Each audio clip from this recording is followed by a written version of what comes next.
Hey guys, I hope you enjoyed lesson one of module two, finding your tribe. Now we're going to talk about crafting your topic. This is going to be very important. We're going to talk about problem solving, transformations, and what we want your avatar to feel like, okay?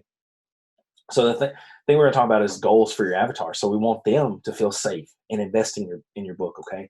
So anytime we sell something to someone, we're transferring our energy to theirs, okay? A lot of people talk about this, but we want them to feel safe buying your book. I want you to feel safe buying my course. That's why I spent time investing in people and teaching for free. And I'm going to continue to teach for free in my other group. But I want you to feel safe in buying my course. And that's why you offer a money back guarantee. But there's things you can do to make your avatar feel safe in buying your book. Okay. So that's one thing we want them to do. We want them to feel like they found a tribe. Okay. You found a tribe in this. Now we want them to feel like they have a tribe with you and your readers. The next thing is authority. They want to know that you have the authority to solve their problem and to transform them, not transform like it says in the slide, but to transform them. So you need to have that authority. And then we want them to be transformed. We want you to solve the problem that you said you were going to solve. Because if you didn't, they're going to feel misled, they're going to feel cheated, and they're going to be angry that your book didn't do what it said it was going to do. Now, listen, we know that not everybody's going to love our stuff. There's maybe somebody that goes through this course and says, "Oh, Jeremy, I just didn't really like it." That's okay. It maybe it wasn't for them, or maybe it wasn't right for them right now. We don't want that, but it's going to happen. So, but we want to do the very best we can to transform people to say and do what we say our book's going to do. Okay. So remember, we're solving one problem for one person. I want you to really, that's why I put it in this again. I want you to really think about that and internalize that one problem for one person. So what problems can we solve as medical providers? Well, we can solve problems with exercise. We can solve problems with lifestyle. We solve problems with dieting. We can solve problems with specific diagnoses. So you can write about any one of those things and so many more, but that's just a list that I put together. So guys, I want to ask you a question and I want you to think about this. Do we have options other than our training? I just did a live video about this not too long ago. Do we have options other than our training? And the answer is absolutely we do. You don't have to do everything. You don't have to write everything about physical therapy or occupational therapy or chiropractic or being an orthopedic surgeon or whatever it is. You can focus on other things.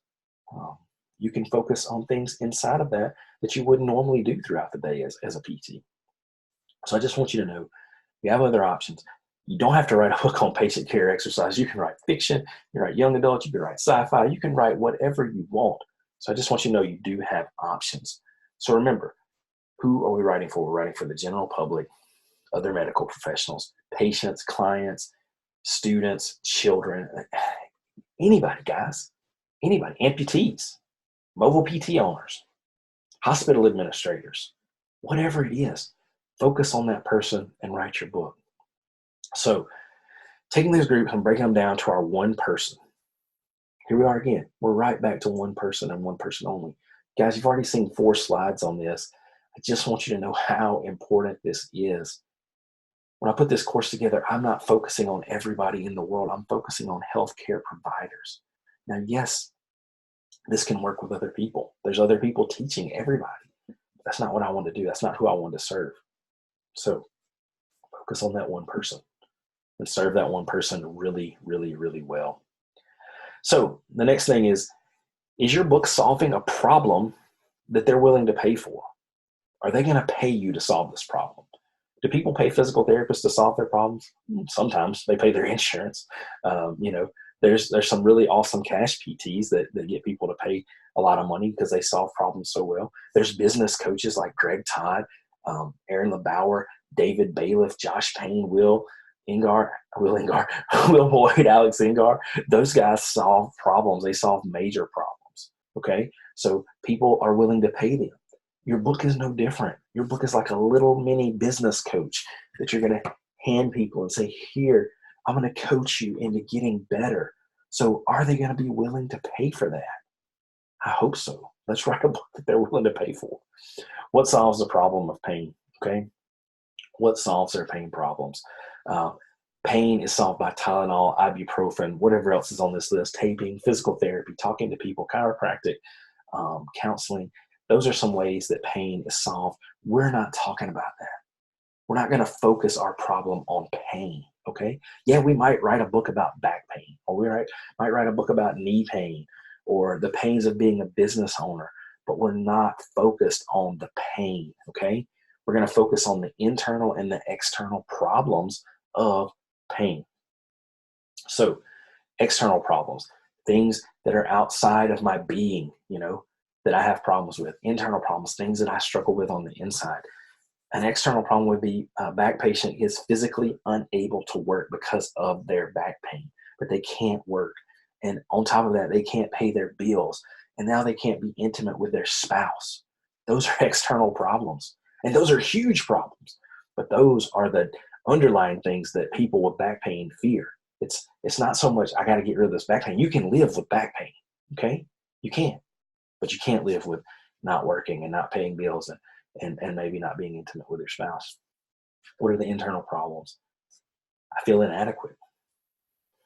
Guys, there's nothing worse. I hurt my back a few years ago, and I felt scared, and I knew my back was hurt, but I just felt scared that maybe I wasn't going to be able to get over this. I wouldn't be able to treat patients. I wouldn't be able to earn money as a physical therapist anymore, and I wouldn't be able to pay my bills. So it was an inadequate feeling of that. And then being trapped in debt, that's huge. Some of us are trapped and feel like we're trapped in student loan debt. We do. And it's a horrible feeling. So that can be an internal feeling to the person that's working and has back pain. I can't pay my car note. And then loss of emotional connection. And these are based off going off the external fears too. So if you can't be intimate with your spouse because of your back pain, you don't have that connection anymore. You can feel far apart. How many of us as spouses, significant others, have felt that if we haven't been able to be close? Let's not even say, I'm not talking about sexual intimacy. I'm just talking about any intimacy. Like if you can't see your spouse for a week, or you're busy with your kids and you don't get to hang out with them and talk to them and have an actual conversation, you can lose that emotional connection, and it really sucks.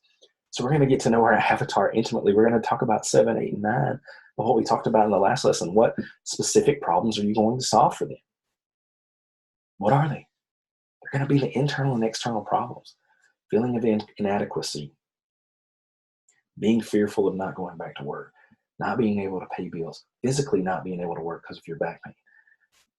Why do they need this problem solved? Because I want to work and I want to live my life. I don't want to be stuck in a bed watching all these judge and court shows all the time that are horrible. And what is the transformation you're going to give these people? We're going to get them out of pain and back to work. Or we're going to get the business owner from struggling to having more money and to spend more time with their family. Or whatever it is. We're going to get the student to pass the NPTE exam. There's all these things that we can do for people. We just have to write it. We have the knowledge. We just have to write it. So I want you to sit down for just a second. I want you to pause this little short video and just kind of brainstorm right now of what problem that you can solve for one person. Because there's a problem that only you can solve. I can't solve it. Greg Todd can't solve it. David Bailiff can't solve it. Whoever else that you know that's a business coach, a guru, an amazing person, they can't solve the problem that you can solve. Only you can solve that problem. So I want you to pause this video for just a second and just think about that for a couple of minutes and then jump back on and let's go through it.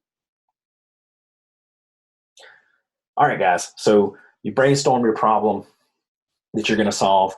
Now, let's talk about this. Transform your patient. They're paying for a transformation. Your patient, I'm talking like a PT. Transform the person reading your book. They're going to pay for that transformation.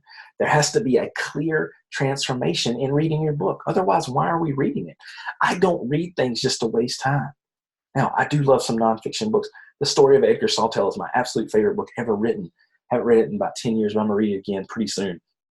It's fiction, but I love it. It's entertaining. It makes you think. It brings up some crazy human, emotional things, but it's awesome. The transformation is that as I was entertained, I got to think more. But the books that you may be writing, if we're going to write nonfiction books, we're going to transform people to in pain, out of pain, to no money, to more money, to whatever it is. There has to be a clear transformation, okay? Otherwise, why did they spend time reading your book? I know we just talked about that. I spent time reading a book that I didn't agree with, I didn't like. I don't want to waste my time. That's why I usually just order Russell Brunson books, because they don't waste time. They tell you things. So that's why I'm going to get your guys' books. So I want to get the books that these amazing people in our profession have already written, and I want you to be the amazing people. So why do we read our book if we didn't get transformation? Why would someone review your book? Guys, there's going to be a page in your book I'm going to teach you to ask for a review, because if you don't ask for something, you don't get it. If you don't offer something, you don't sell it. If you don't take a risk, you don't get the reward. If you do not sow, you do not reap. Okay? So why would they review your book if they didn't get a transformation? Why would they tell anyone about it if they didn't get a transformation? Transform your patient. Look at the title of the slide, guys. I'm a dang physical therapist. Guys, you ready for this? The money slide is coming. I want you to take a deep breath. I want you to wipe off your glasses. I want you to focus on the next slide, because it's super important. Your book is an opportunity to give them a process to follow to get what they want by giving them what they actually need. I want you to think about that. How many times in life do you buy something that you need versus buying something that you want? Case in point, iPhone 10, okay? Now there's an 11 that just came out at the time of me recording this. Last year for my wife's birthday, we got her a brand new iPhone. She hadn't had one in like 2 or 3 years. Like, she hadn't upgraded in a long time. I had. It's kind of sad. But it was her turn. We got her the new iPhone that she kind of needed. Her phone was jacked up, but mine was not messed up. But I wanted the new iPhone. And I got the new iPhone because I wanted it. Now, let me tell you something else. I kind of needed it because I do a lot of videos, and my phone didn't have enough space on it. I'd already used every bit of space. So they told me what I wanted, but I kind of got what I needed. But that's what I want your book to be. The information you're going to be giving people is the information that they need, but they want maybe something else. Maybe they want a sexy new book about starting a mobile PT practice. And you package it like this, but you give them that, but in it is the information that they need. They wanted something, kind of new and sexy and modern and all this stuff, but in that has what they actually need. So they got what they wanted, give them a process to get what they want, and then give them what they need. Guys, please, please, please read this slide, memorize it, think about it, internalize it, and make it what your book is about. So 5 steps to transformation is give them baby steps to follow. Dave Ramsey's good about this, the snowball effect and paying off debt. He gives people baby steps. Pay off the lowest debt first. Build up, build up, build up, build up, and then bam, you paid it all off, okay? Learn from others. Guys, you don't have to do all this on your own. And the people that read your book don't. You can give stories of how this helped, this person meet their problems, reach their goals. You can give examples of how you've done it yourself. Give them an identity. Give them something to latch onto. That's why we want to build a tribe. Because, guys, this shirt I'm wearing, Smart Success Physical Therapy, that is a tribe of 572 physical therapists, OTs, chiropractors, MDs, speech therapists, CODAs, PTA students, PT students, athletic trainers. That's a tribe at this time I'm recording this of 571 of us that love each other, that support each other, that make things like this course possible because of the things that we have taught each other. That gives me an identity. Give that to your readers. Promise comfort. We all want to be comfortable. Guys, I'm sitting here in scrub pants. Yes, I do have pants on. A t-shirt that I love. Got the fan going in my son's bedroom on a Saturday afternoon. The heater's not on. It's cold here in Louisiana. Cold to us. It's like 66 degrees in my house. I am comfortable. Promise them comfort with the book that you're giving them. This book is going to help you be comfortable. It's going to help you feel better. It's going to help you sleep better. It's going to help you have better sex. It's going to help you make more money. Whatever it is, just give them comfort in knowing that they're in the right place with the right person and with the right book in their hand. And then make them your cheerleader. If you give them these 5 steps and they get transformed and they get the transformation that they want, they are going to cheer for you. They're going to be like, Jeremy Sutton's awesome. He helped me write a book. Oh my goodness. Guys, make them a cheerleader. That's why I have the testimonial videos that I have. Those people are my cheerleaders now. And I love them for that. But you can do that with your book, and that's what I want you to do. So guys, listen, that's the end of this one. And I just want you to really, really, really think about it. And remember, craft your topic. This is an important part of your book, and get it ready for your readers because they need this information and you need to give it to them. Talk to you in lesson 3.